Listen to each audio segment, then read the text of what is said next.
बिस्मिल्लाहिर्रहमानिर्रहीम। अस्सलाम वालेकुम नाज़रीन।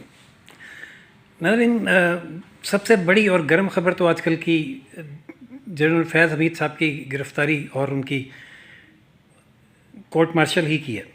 लेकिन मैं लेट इसलिए हूँ कि मैं जो प्रोग्राम करता हूँ उसमें कोई हवाई बातें नहीं करता।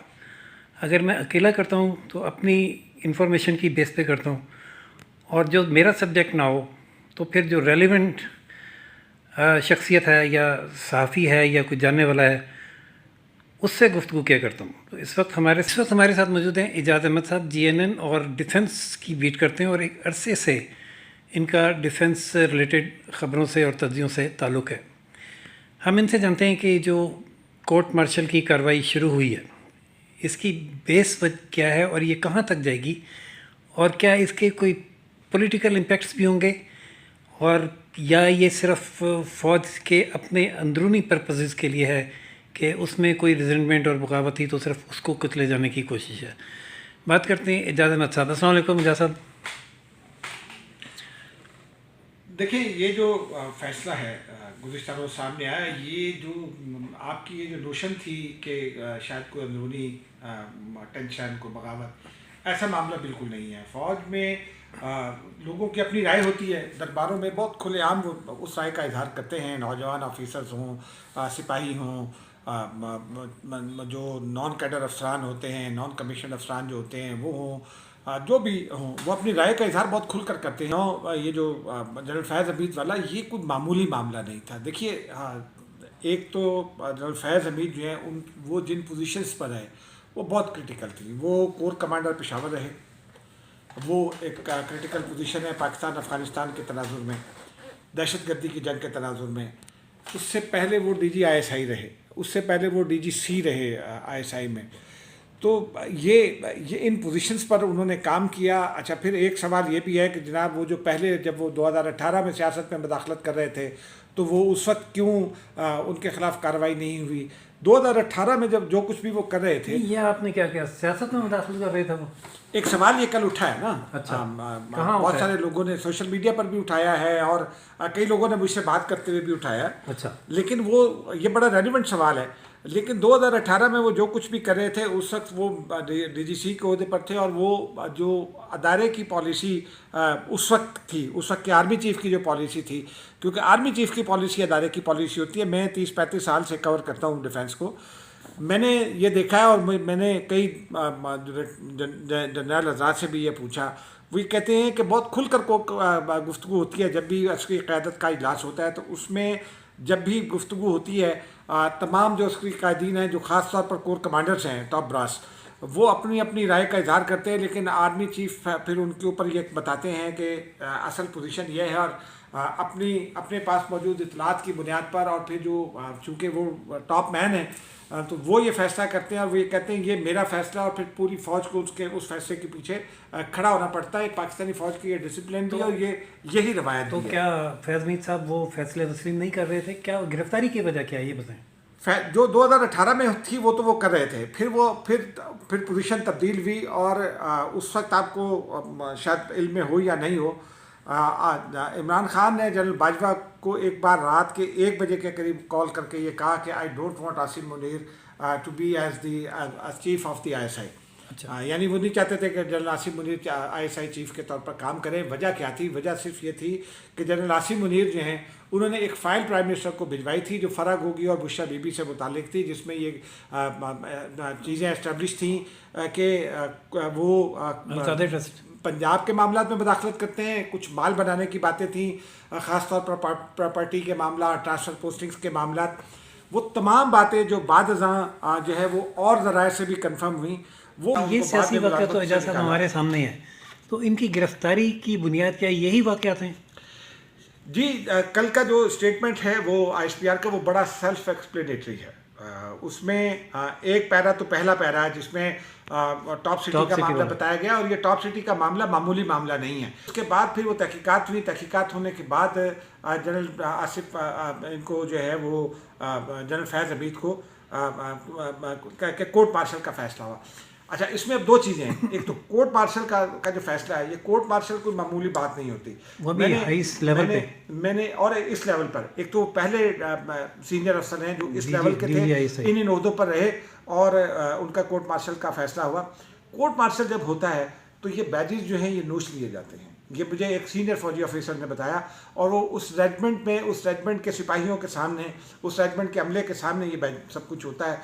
तो ये एक तरह की यूँ समझिए कि उस जनरल के लिए बहुत बड़ी सज़ा होती है, या उस फौजी अफसर के लिए बहुत बड़ी सज़ा होती है, जिसको ये सुनाते हैं जनरल के लिए तो बहुत ही बड़ी होगी।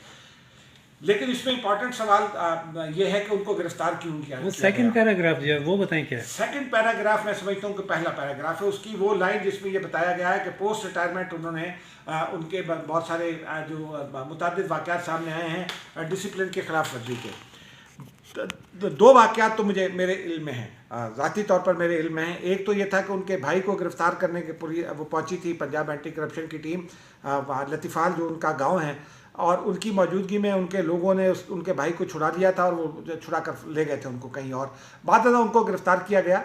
लेकिन एक वाक़या तो ये है। दूसरा वाक़या था, वहाँ तहरीक इंसाफ का एक जलसा था जिसमें ये बहुत प्रोमिनेंट तौर पर मौजूद थे। उस जलसे से पहले कुछ गुफ्तगू भी की होगी।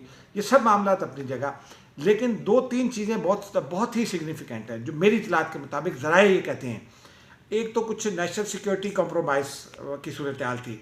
आपको याद है कि एक ज़माने में वो नेशनल सिक्योरिटी कमेटी की मीटिंग हुई थी, और उसमें ये सवाल उठा था, उस वक्त की अपोजिशन जो बिलावल भुट्टो और शहबाज शरीफ थे और दीगर अपोजिशन जमातें थी, कि जो उस वक्त के जिनको आज खारजी कहा जाता है, फितनतुल खारिज, वो उनके लोगों को लाकर बसाया गया था, TTP जिसे कहते हैं, और कुछ 40,000 लोगों को लाकर बचाया गया था खैबर पख्तूनख्वा में। वो आज तक पाक फ़ौज भुगत रही है।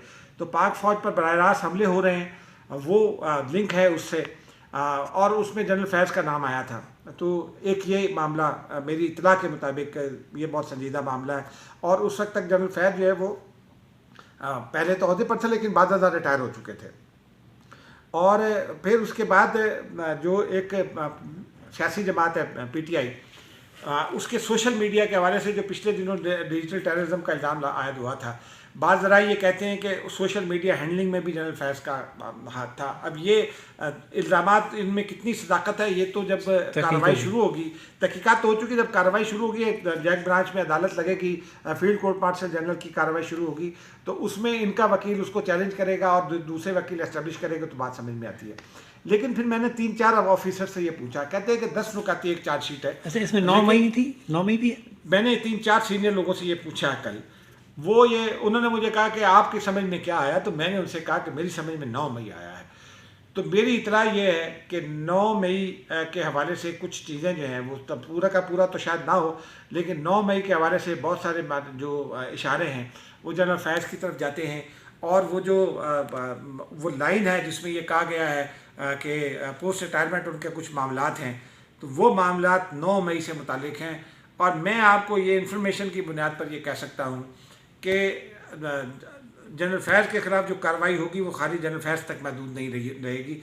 एक तो उनकी टीम के कुछ लोग उनके साथ होंगे, उनकी गिरफ्तारी अगले दिनों में मुतवक्को हैं। दूसरा, ये लीड जा रही है बानी PTI इमरान खान तक, PTI के कुछ और लोग भी होंगे। इतला ये है कि PTI के ही एक सीनियर रहनुमा हैं, उन्होंने हिरासत में कुछ स्टेटमेंट्स दी, कुछ शवाहिद उन्होंने फराम किए।